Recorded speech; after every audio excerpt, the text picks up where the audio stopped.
Sir আমি খুবই বুদ্ধিমান।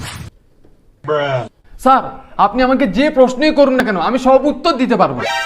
ওয়াও, স্যার আপনারা আমার ইন্টারভিউ নেওয়ার আগেই আমাকে চাকরি দিয়ে দেবেন, আমি এতটাই ইন্টেলিজেন্ট। কি বলবে?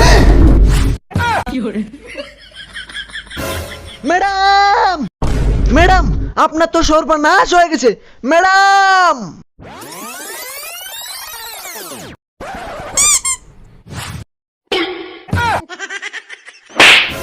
শালা আমার চুল গুলেছে। মিস্টার জগাই এভাবে কি কথা বলে? Sorry madam, sorry sir, sorry. আচ্ছা, তুমি যখন এতই বুদ্ধিমান তাহলে আমি তোমাকে একটা প্রশ্ন করি, দেখি তুমি এটার উত্তর দিতে পারবে কি পারবে না। আরে স্যার করুন করুন।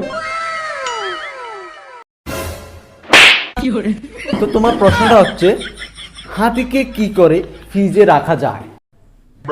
স্যার এটা তো অসম্ভব, হাতিকে কিভাবে ফ্রিজের মধ্যে রাখবো? আরে বাবু, ফ্রিজটা অনেক বড়, ফ্রিজের দরজা খুলবো আর হাতিটাকে ফ্রিজে রাখবো, একেবারে সহজ উত্তর। আচ্ছা, এবার আরেকটা প্রশ্ন, গাধাকে কি করে ফ্রিজে রাখা যায়?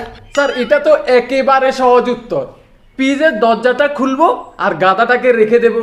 একেবারে ভুল উত্তর। প্রথমে ফ্রিজ থেকে হাতিটাকে বের করতে হবে, তারপর গাধাটাকে রাখতে হবে। আচ্ছা তাহলে এটা বল, বানরের বিয়েতে কোন প্রাণীটা আসেনি? আরে স্যার এটা তো সহজ উত্তর, বাঘ আসেনি, কারণ বাঘ আসলে তো সব প্রাণীকে খেয়ে ফেলতো।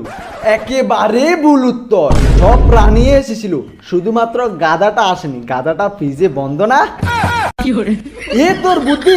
স্যার এ কোনো বুদ্ধিমান না, পুরোই একটা বোকাচোদা, তাকে এখান থেকে বের করুন।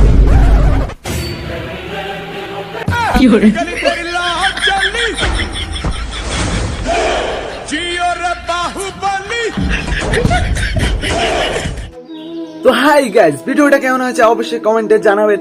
আর এখনো পর্যন্ত আপনারা যদি ভিডিওটাকে লাইক না করে থাকেন, কি করছেন, লাইকটা করে দেন আর শেয়ারটাও করে দেবেন।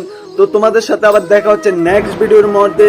আর সাবস্ক্রাইবটা করে দেন, এখনো পর্যন্ত যদি সাবস্ক্রাইবটা না করে থাকেন, এখানে লাল কালারের সাবস্ক্রাইব লেখা আছে, অবশ্যই সাবস্ক্রাইবটা করে দেন। তো তোমাদের সাথে দেখা হচ্ছে নেক্সট ভিডিওর মধ্যে, ততদিন পর্যন্ত বাই বাই।